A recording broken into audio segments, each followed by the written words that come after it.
Oh, what a week it was. Thank you for listening, downloading, and subscribing. This week, when the circle begins to shrink.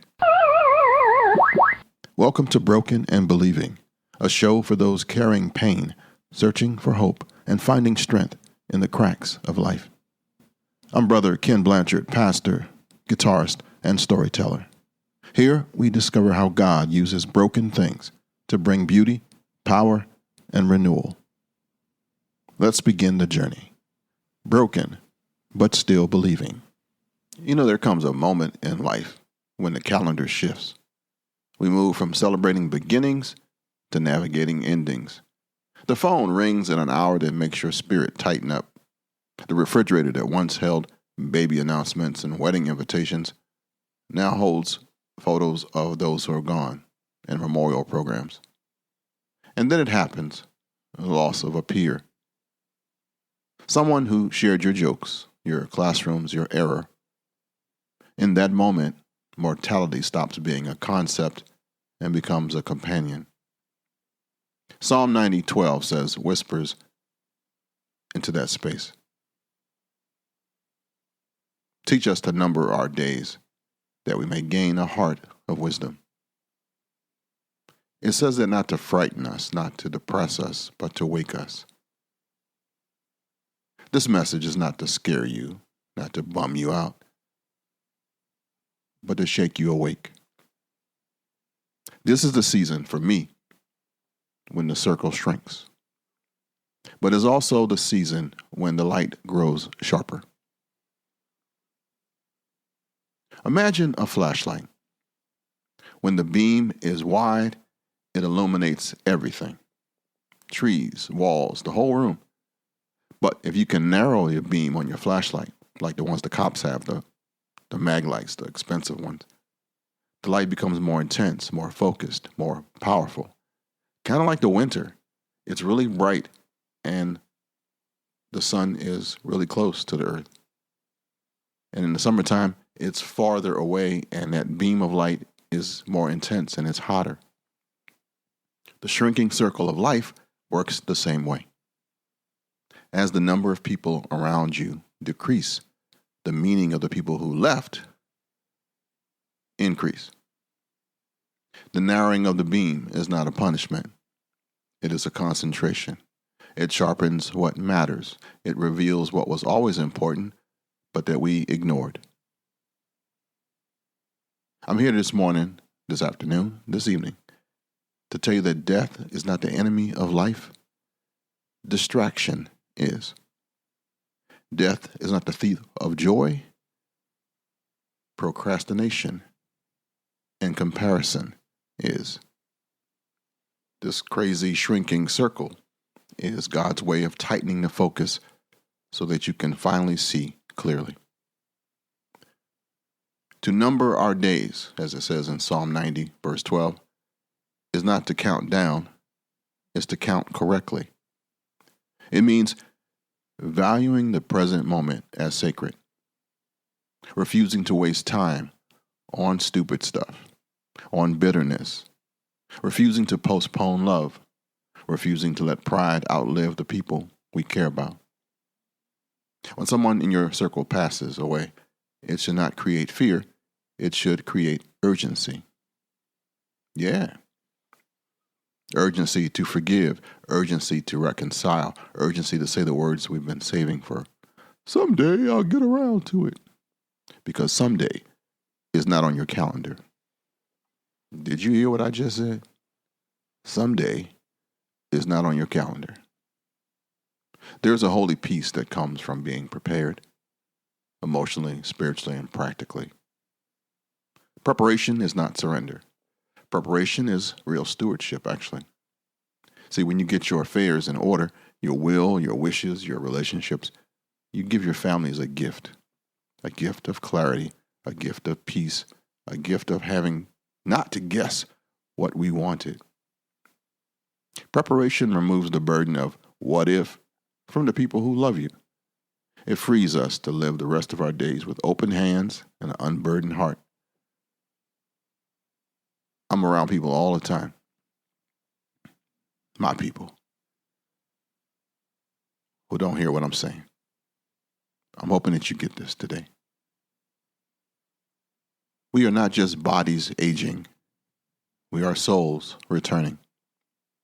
When we see life through eternity's lens, the shrinking circle becomes a reminder of how rich the journey has been.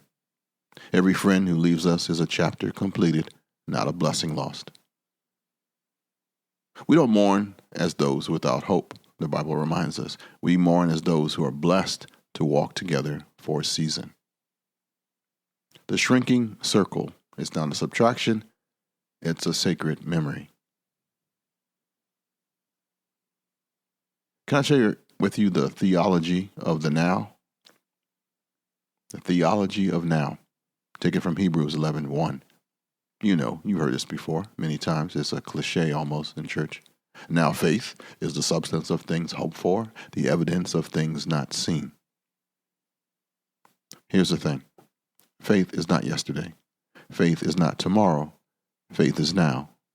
The theology of now is the spiritual discipline of refusing to live in that waiting room of life. We wait for retirement. We wait for the perfect moment. We wait to feel ready. But guess what? God is not waiting for us in the future. God can meet you in the now. Loss is a divine tap on your shoulder, reminding you that the perfect time is a myth.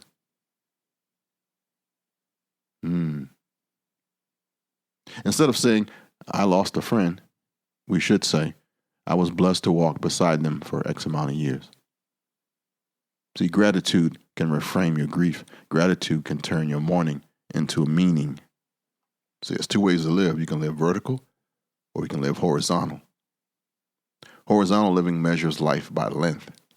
Vertical living measures life by depth. There's a whole bunch of people who haven't even lived, really. They've wasted a lot of their life. Don't be one of those.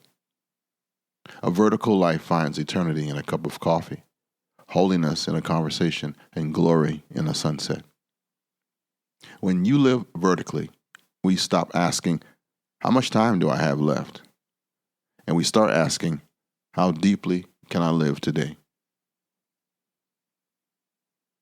You cannot live in the now while dragging the chains of yesterday. It's really sad when you hear somebody who only talks as if they're driving with the rearview mirror instead of the front window. Everything's behind them. Forgiveness is not for the offender, it's for the survivor. It's the spiritual act of lightening your load so you can walk freely into the years you have left. I know that person did something to you. I know they said something wrong. I know they've been wrong a long time.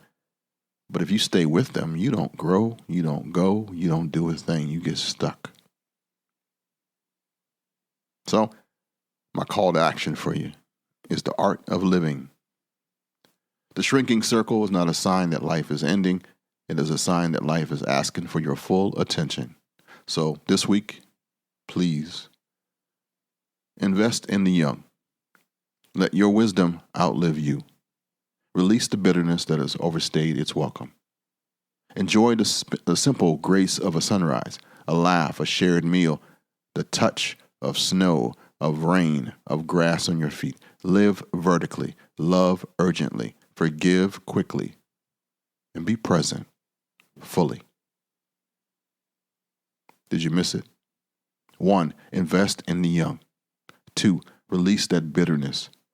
3, enjoy the simple grace of what you can see, feel, and be around.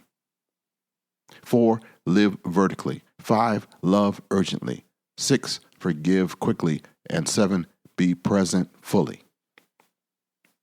You see, your circle may shrink, but the center, your heart, your faith, your purpose can still burn brighter than ever.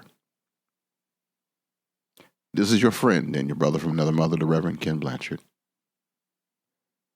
And that's all I got to say about that for today. If you like what you heard on kenspodcast.com, here at Broken and Believing, kenspodcast.com, that's 2 N's in Ken. is where you can find a place to leave a comment or to see more episodes or to subscribe.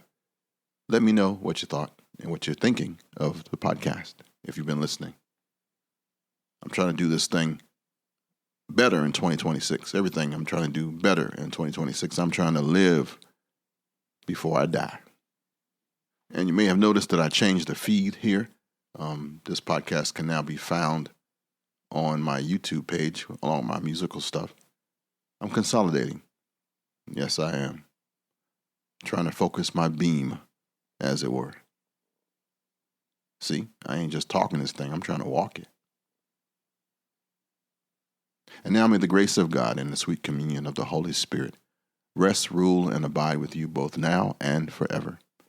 Just in case, my friend, I don't see you in person on this side of the river, I am so looking forward to being with you at the feet of Jesus. Until then, shalom, baby.